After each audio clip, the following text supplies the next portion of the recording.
Neuronas. La neurona es la unidad elemental de procesamiento y transmisión de la información en el sistema nervioso.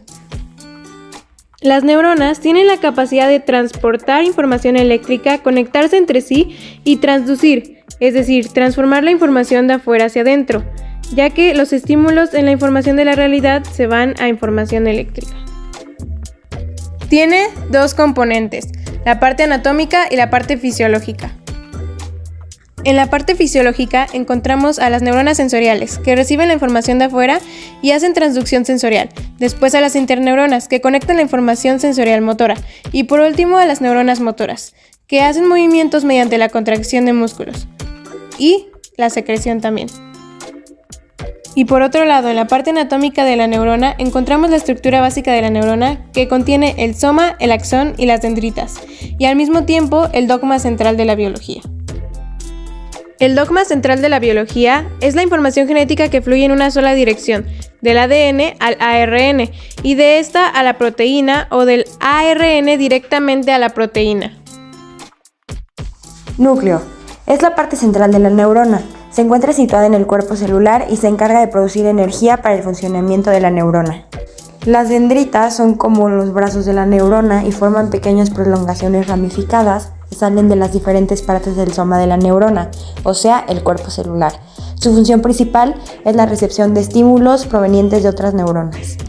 Cuerpo celular es donde está ubicado el núcleo, y en este espacio es donde se sintetiza o genera la mayor parte de las moléculas de la neurona y se realizan las actividades más importantes para mantener la vida y cuidar las funciones de la célula nerviosa. Mielina. La mielina es un material compuesto de proteínas y lípidos.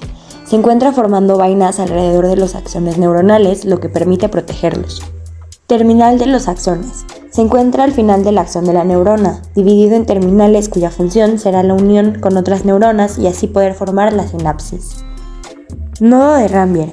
Es el hueco o espacio que existe entre cada vaina de mielina del axón. El espacio entre cada vaina es el justo y necesario para optimizar la transmisión del impulso y que éste no se pierda. El axón.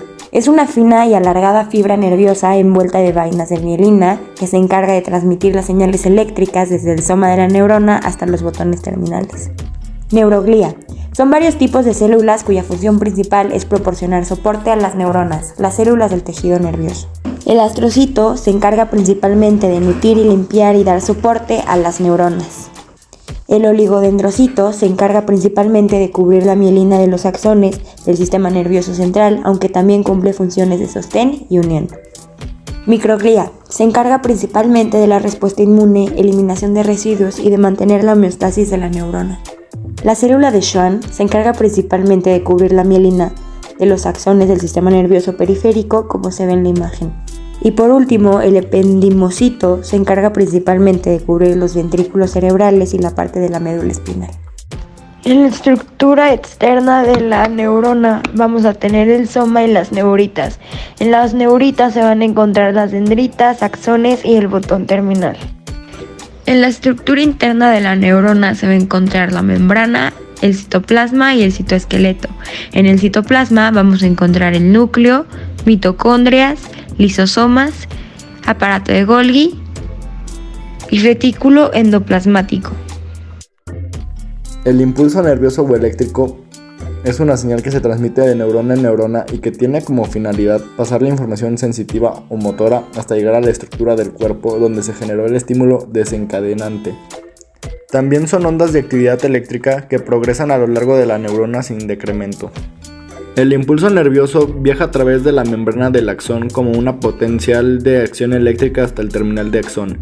El terminal del axón libera neurotransmisores que llevan al impulso nervioso a la siguiente célula. Una neurona en reposo tiene un voltaje en su membrana llamado potencial de membrana en reposo o simplemente potencial de reposo. El potencial de reposo está determinado por la distribución desigual de iones entre el interior y el exterior de la célula y por las diferencias en la permeabilidad de la membrana hacia diferentes tipos de iones. Estos tipos de iones son positivos y negativos. Los positivos, llamados cationes, son sodio y potasio, y los negativos, llamados aniones, son cloruro y aniones orgánicos.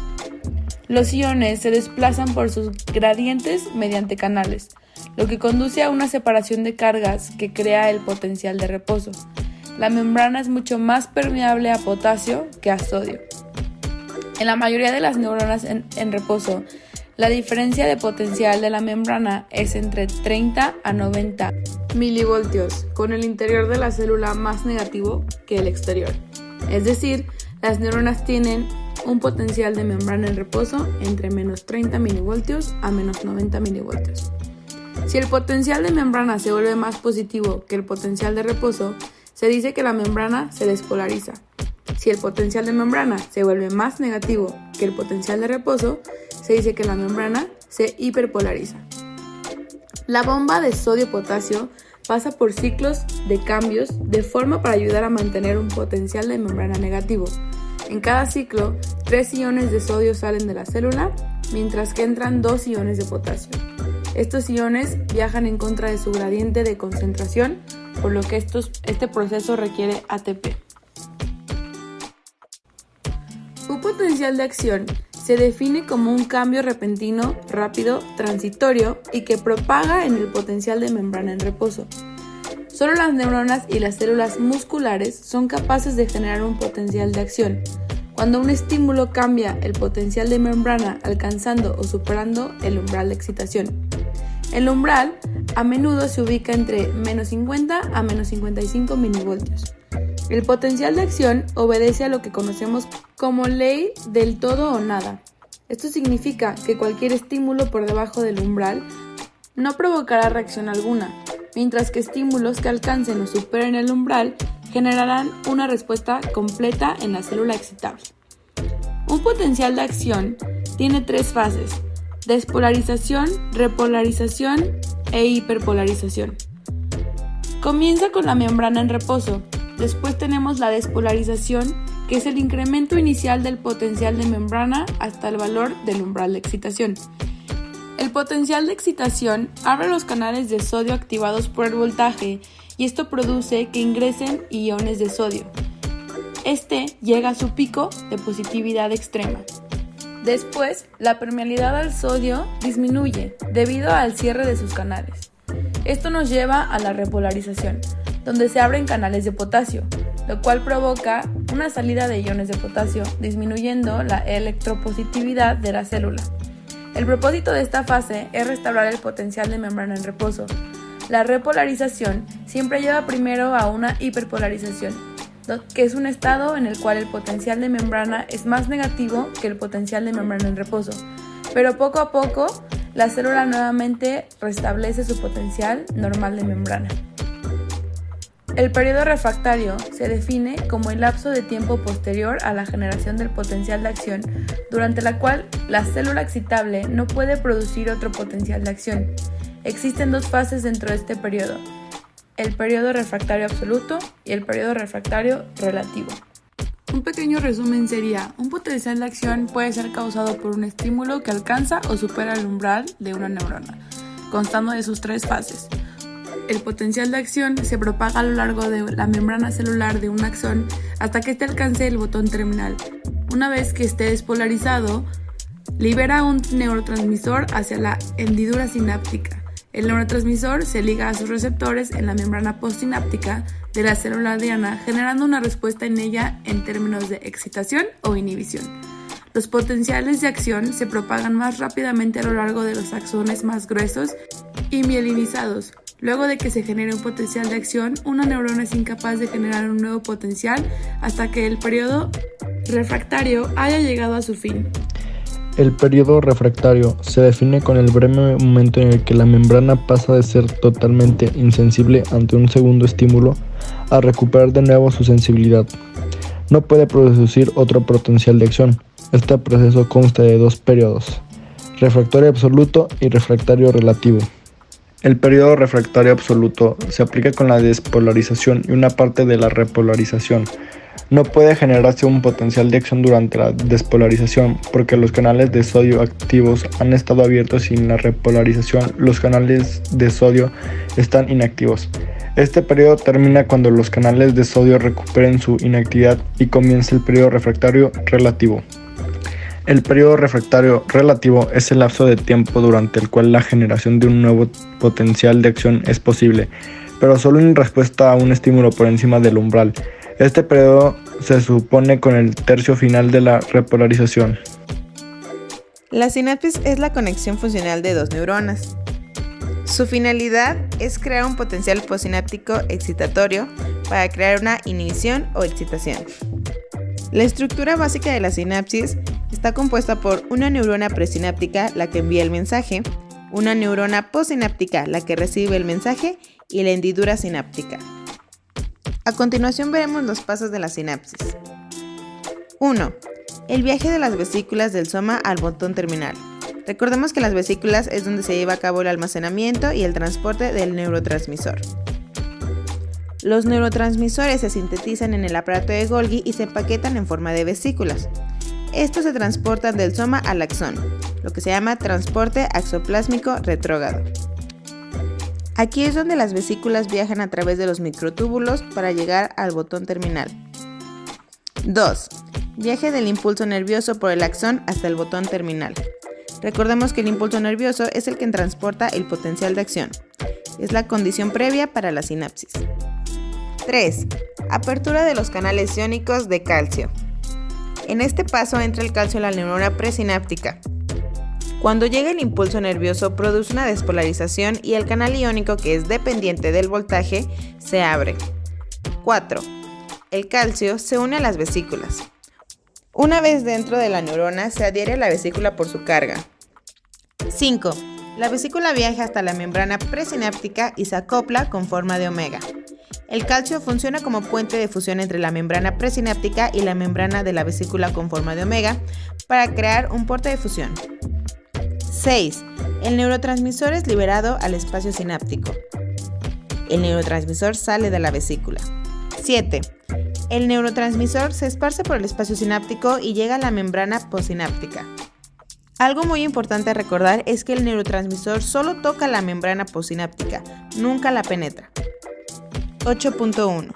La membrana, a través de los receptores ionotrópicos, produce la apertura de los canales iónicos.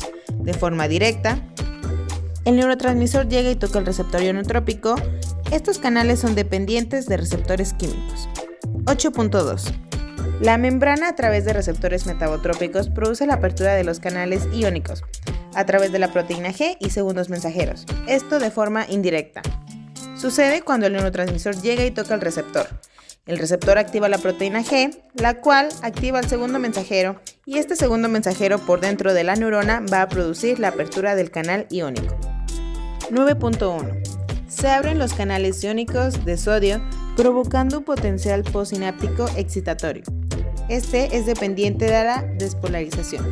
Es decir, si se abren los canales iónicos de sodio se genera una despolarización, un potencial postsináptico excitatorio. ¿Hay electricidad? 9.2. Se abren los canales iónicos de cloro provocando un potencial postsináptico inhibitorio a través de la hiperpolarización de la membrana postsináptica. Cuando se abren estos canales iónicos de cloro se hace una hiperpolarización que pasa de -70 a -90. No se permite ningún paso y se genera un hiperreposo. 9.3. Se abren los canales iónicos de potasio provocando un potencial postsináptico inhibitorio. Este es dependiente de la hiperpolarización a través de la membrana postsináptica. 9.4. Se abren los canales iónicos de calcio provocando un potencial postsináptico excitatorio a través de la despolarización de la membrana postsináptica. Y como últimos pasos de la sinapsis tenemos el 10.1. La sinapsis finaliza con la recaptura del neurotransmisor en el espacio sináptico, y 10.2, donde el neurotransmisor sobrante es descompuesto por una enzima mediante la desactivación enzimática.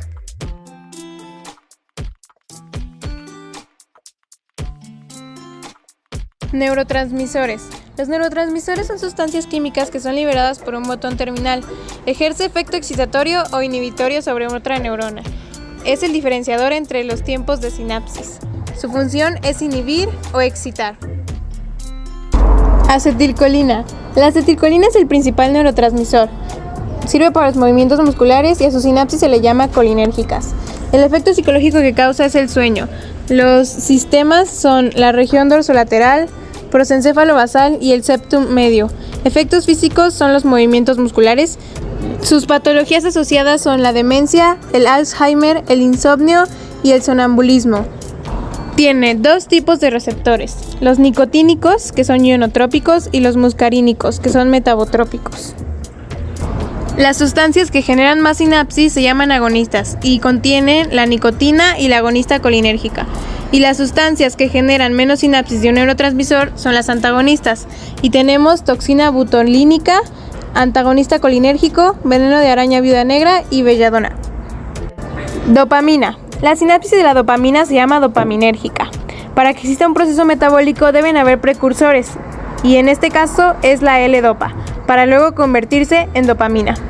Las funciones de la dopamina son placer y la novedad, funciones volitivas y direccionalidad de los movimientos.